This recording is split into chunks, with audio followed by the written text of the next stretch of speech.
Саламатсыңарбы балдар? Бүгүн адаби окуу сабагы.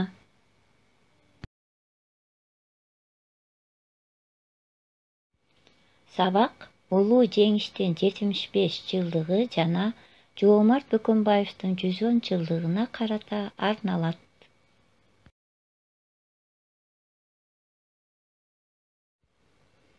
Сабактын темасы Жоомарт Бөкөнбаев, чептен эрдин Күчүбек, уламыш.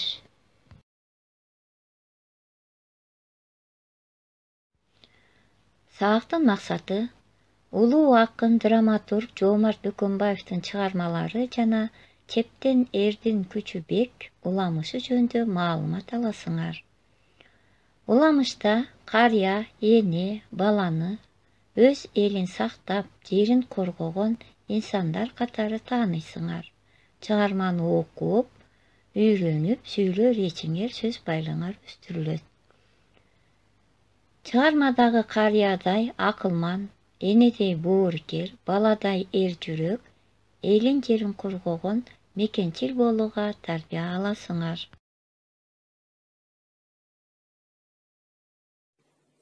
Улуу жеңиш күнү 9 май. Бакыт алып келген күн, фашисттерди жеңген күн. Желбиретип желекти, жеңебиз деп келген күн. Улуу күнү дүйнөгө, улуу тынчтык орногон. Унутпайт эч качан, улуу жерди коргогон. Азаматсыңар балдар. Ырларды, макалдарды жаттап, тапшырманы жакшы аткарып келипсиңер. Эр жигиттерибиз ата мекен үчүн өмүрүн чыкканы калгыча ата мекенди коргоп, 1945 жылы 9 майда жеңиш күнүн элге тынчтыкты алып келди. Биз эч качан унутпай ыйык сакташыбыз керек.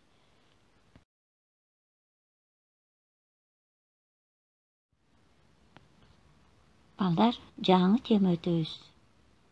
Биринчи, Жоомарт Бөкөнбаевдин өмүр жана чыгармачылыгы жөнүндө кыскача түшүнүк аласыңар. Экинчи, чептен эрдин Күчүбек аттуу уламышты өтөбүз. Акын, драматург, котормочу Жоомарт Бөкөнбаев 1910 жылы 15 майда Токтогул районуна караштуу Мазарсай айылында туулган. 1944 жылы 34 жашында каза болгон. Таланттуу акындын Кыргыздын ала тоосу, Тилегим, Жайдын кечи жана башка чыгармалары белгилүү. Чептен эрдин Күчүбек, уламыш. Бул чыгарма согуш мезгилинде жазылып, жоокерлерге патриоттук күч берип турган.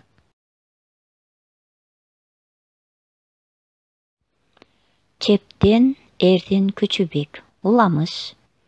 Байыркы бир заманда эркин жашап жаткан эл болуптур. Ар жылы жоо каптап келип, мал мүлкүн талап кетчү экен.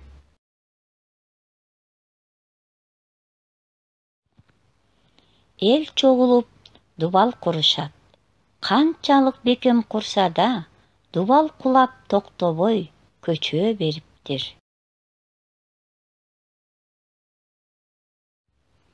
Ошондо 90дон ашкан бир карыя келип, бир тирүү кишини көмбөсөңөр, дубалыңар көчө берет, дейт да басып кетет.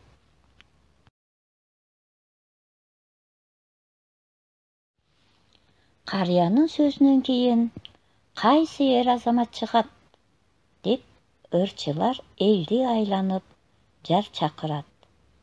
Бири дагы мен чыгам деп сөз кылышпайт.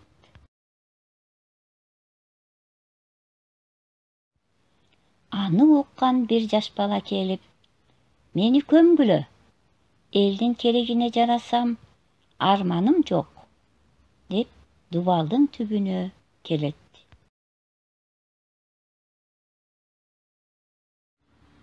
Ошол убакта ботодой боздоп: "Токтогула, жалгыз уулумду көмбөгүлө" деп эне чуркап келет. Ыйлаган эне баласына: "Каарыган апаңды кууратып, балам, бул кылганың кандай?" деп жалынып жалбарат. Анда уулу: "Мени эл үчүн төрөдүм, элдин керегине жара дебедиң беле? Мен ансыз ак сүтүңдү актай албаймын" дейт.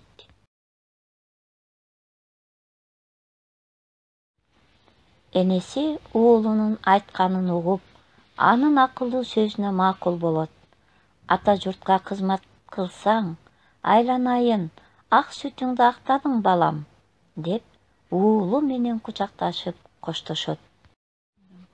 Турган эл баланы көмө башташат.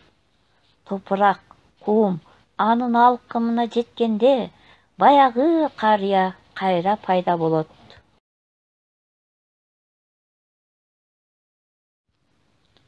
"Токтогула, бул баланы көмбөгүлө. Эл үчүн жанын берүүгө даяр. Ушундай эл жүрөк уулдарыңар, акылман энелер болсо, ылайдан курулган чептин кереги эмне? А көрөкчө, балдарыңарды ушундай тарбиялап, той кылып жашай бергиле" деп карыя кетип калат.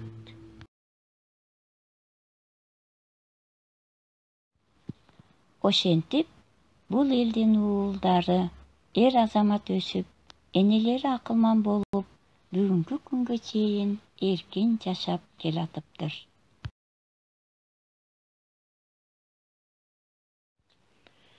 Мына балдар, уламышты уктуңар, түшүнүңөрбү?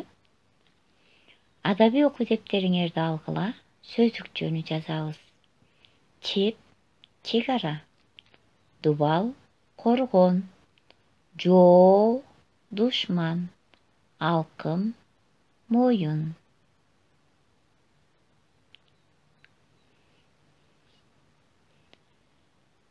Жазып бүттүңөрбү балдар? Эми китеп менен иштейбиз. Чынжырча оюнун ойнойбуз. Мында балдар чынжырга окшотуп, текстеги сүйлөмдөрдү үзбөй түшүнүп окуйсуңар. Мисалы, байыркы бир заманда эркин жашап жаткан эл болуптур десе, экинчи окуучу ар жылы жоо каптап келип, мал мүлкүн талап кетчү экен деп уулап окуп тексттин аягына чыгасыңар.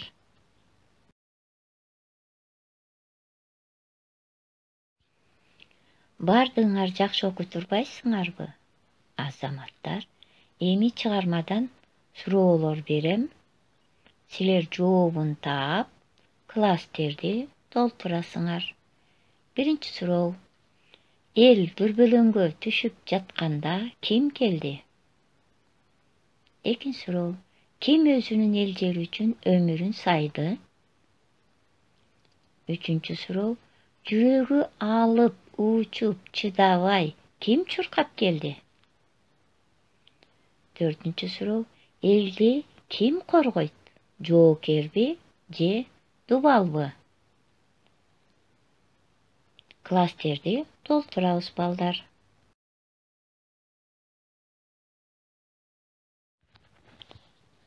Кайрадан китеп менен иштейбиз. Карагылачы, каармандар сүйлөшөт. Каармандар кимдер? Туура балдар, автор, карыя, бала, эне. Бул жерден балдар китептеги каармандардын үндөрүн туурап, сүйлөмдөрүн таап окуп бересиңер. Автордун сөзүн ким окуйт? Мына балдар, каармандардын да сүйлөмдөрүн таап окуп алдык. Азыр балдар Вендин диаграммасын толтурабыз. Карыя, эне, бала. Бул каармандарга мүнөздөмө бересиңер.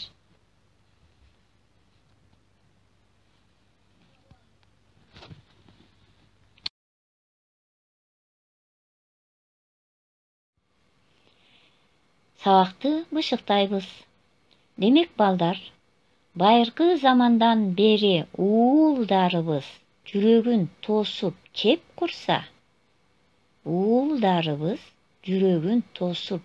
курса, азыркы мезгилге чейин биздин жоокерлер чек араны коргоп, элди, жерди сактап келе жатышат.